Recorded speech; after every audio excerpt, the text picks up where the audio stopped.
Hello hi, how are you? Welcome in another episode of Filmi Raje. तो भाई आज का हमारा एपिसोड है हमारी महा मूवी शोले के इस महासंग्राम का लास्ट एपिसोड। भाई मूवी इतनी बड़ी थी, मूवी इतनी ग्रैंड थी कि सर्च करते करते ये 14 एपिसोड कब बन गया पता ही नहीं चला। तो भाई आगाज जितना अच्छा था अंजाम भी उतना ही अच्छा होगा। मुझे पता है जैसे आपको 3 एपिसोड पसंद आए थे, ये 14 एपिसोड भी पसंद आएगा। तो चलिए शुरू करते हैं आज का एपिसोड। Role sound action.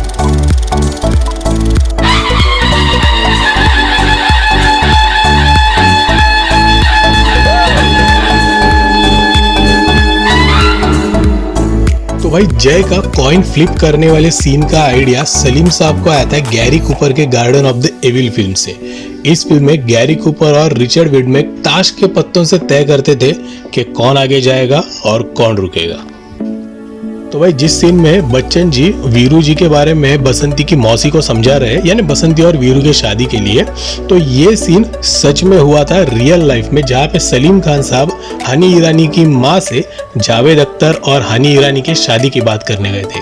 हाँ, उन्होंने बुराई वाला कुछ किस्सा किया नहीं था, लेकिन ये जो बुराई करने वाला इंसिडेंस है ये इंस्पायर्ड है हाफ टिकट फिल्म के किशोर कुमार और पंडित जी वाले सीन से।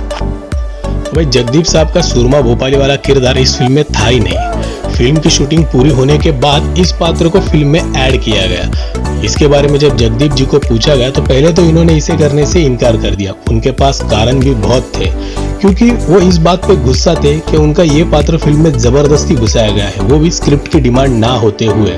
दूसरा कारण ये था कि उन्हें असरानी वाला जेलर का रोल करना था, जो कि उन्हें ऑफर ही नहीं किया गया था। और तीसरा कारण ये था कि उनका जीपी सिप्पी साहब पे बहुत गुस्सा था, क्योंकि सिप्पी साहब ने उनके ब्रह्मचारी फिल्म के फीस के पैसे तब तक नहीं दिए थे। आखिरकार मार्केट में चल रही उनकी पूरी अमाउंट की फीस मिले, ये जब एग्रीमेंट हो गया तब इन्होंने ये छोटा सा रोल करने का स्वीकार कर लिया। तो जगदीप साहब ने जब ये रोल पहले रिजेक्ट कर दिया था, तब सलीम जावेद जी एक फ्रेंडली अपियर के तौर पे प्राण साहब को ये रोल ऑफर करने पहुंचे थे, लेकिन ये कैरेक्टर था भोपाली और प्राण साहब की पंजाबी एक्सेंट कुछ मजा नहीं दे रही थी, इसलिए ये बात आगे बढ़ी ही नहीं। गब्बर के रोल के लिए अमजद खान साहब ने बहुत तैयारी की थी। गब्बर का किरदार का फील आने के लिए उन्होंने गब्बर जैसा ही मिलिट्री वाला कॉस्ट्यूम मुंबई के चोर बाजार से बहुत दिन पहले ही खरीद लिया था, और वो उसे रोजाना डालकर प्रैक्टिस भी करते थे। कई सालों तक तंबाकू खाने वाले आदमी के दांत हो, ऐसा जब ये गब्बर का कैरेक्टर बताया गया था तब उन्होंने खुद के दांत भी खराब कर दिए थे।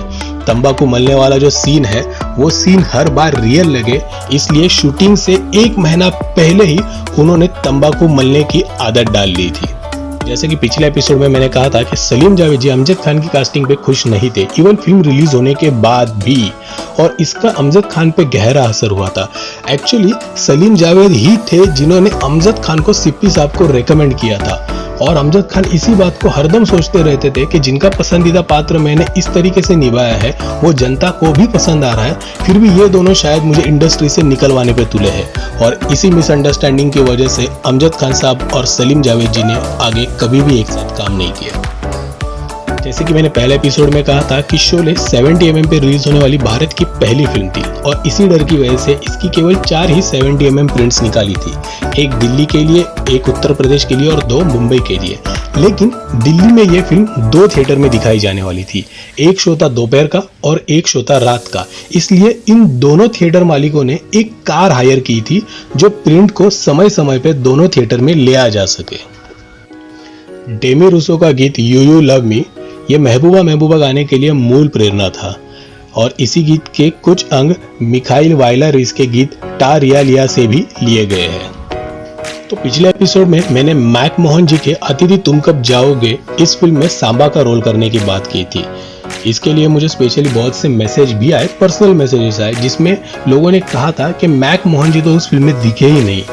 लेकिन इसी एक खास बात को मैं आपके साथ शेयर करना चाहूंगा कि उन्होंने एज अ सांबा इस फिल्म की शूटिंग की थी, लेकिन ये शूटिंग पूरी करने से पहले ही वो कैंसर के लास्ट स्टेज में पहुंच गए थे और इस फिल्म का शूट वो पूरा नहीं कर पाए, इसलिए उनका ये रोल फिर विजू खोटे जी को एज अ कालिया दिया गया।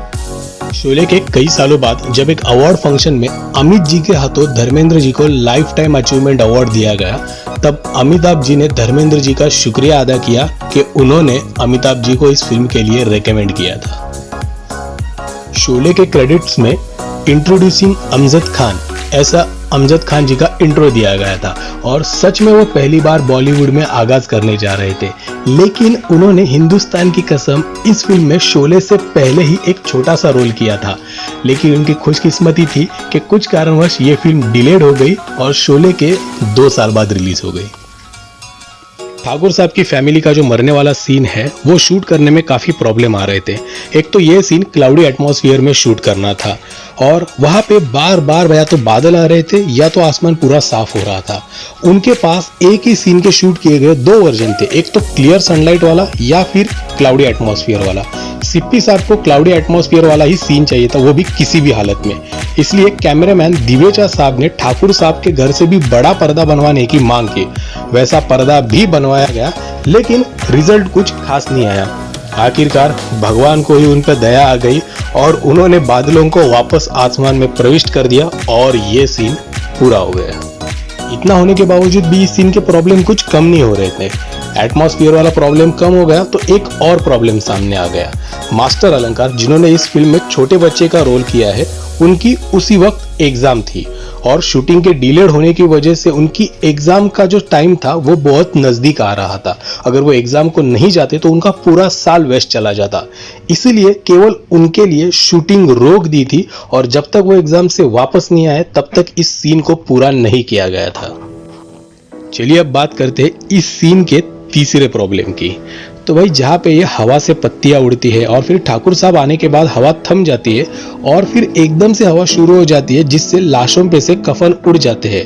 तो इस सीन में पत्तियों को उड़ाने वाला जो प्रोपेलर था वो अगर एक बार शुरू किया जाए तो उसे बीच में धीमा या फिर बंद नहीं कर सकते थे और यही इस सीन का सबसे बड़ा प्रॉब्लम था। लेकिन इसके लिए बैंगलोर के एरोनॉटिक्स यूनिट ने एक खास प्रोपेलर बनवाया था और वो प्रोपेलर जब रेडी होके आया उसी के बाद इस सीन को पूरा किया गया। जैसा मैंने पिछले फैक्ट में कहा था कि सलीम जावेद जी को अमजद खान साहब गब्बर के रोल के लिए पसंद नहीं थे। हालांकि सलीम साहब ने ही अमजद खान साहब को गब्बर का रोल करने के लिए रेकमेंड किया था। तो आइए जानते हैं ये पूरा का पूरा वाकया क्या था। तो डैनी साहब के मना करने के बाद मानो शोले फिल्म जैसे रुक ही गई थी, क्योंकि रमेश सिप्पी साहब को लगता था कि गब्बर इस फिल्म का बैकबोन है। अगर ये पात्र सही से नहीं हुआ तो पूरी की पूरी फिल्म बिखर जाएगी। लेकिन सलीम साहब, जो अमजद खान के पिताजी के दोस्त थे, उनके कहने पर अमजद खान ने इस रोल की तैयारी की और ऑडिशन को पहुंच गए। हालांकि सलीम साहब ने ही रेकमेंड किया था, लेकिन उनको अमजद खान साहब इस रोल में फिट नहीं लग रहे थे।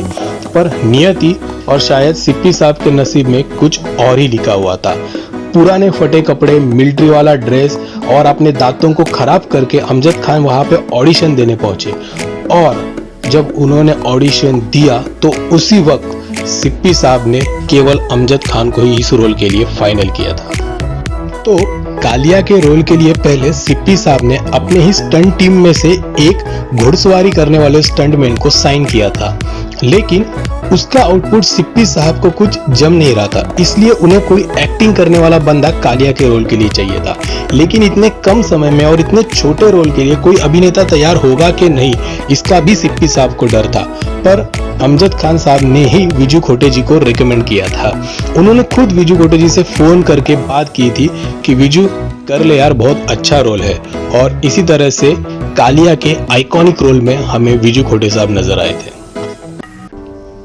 तो हमारी महा मूवी शोले के इस महासंग्राम के महा एपिसोड नंबर 4 को करते हैं यहीं पे खत्म और इस शोले के महासंग्राम को करते हैं समाप्त। तो इसके बाद हम मिलेंगे एक नए मूवी के fun fact, trivia, Easter eggs में।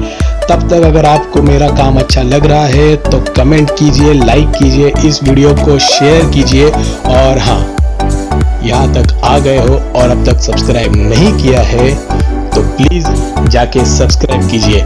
Hit that red subscribe button and make it grey because you all know I hate red colour. तो तो मैं लेता हूँ अभी आपसे विदा और मिलूंगा आपको अगली बार किसी नए वीडियो में। शायद इस बार हम मिलेंगे fabulous Friday with Hollywood movies के सेशन में या फिर super Sunday with super heroes के सेशन में। तब तक के लिए हमारे इस महासंग्राम महामूवी शोले के पिछले 3 एपिसोड देखिए जो कि आपके स्क्रीन पे फ्लैश हो रहे होंगे। और मैं लेता हूँ आपसे विदा। Tata bye bye see you सायोनारा पुना भेटू हस्तला विस्ता बेबी।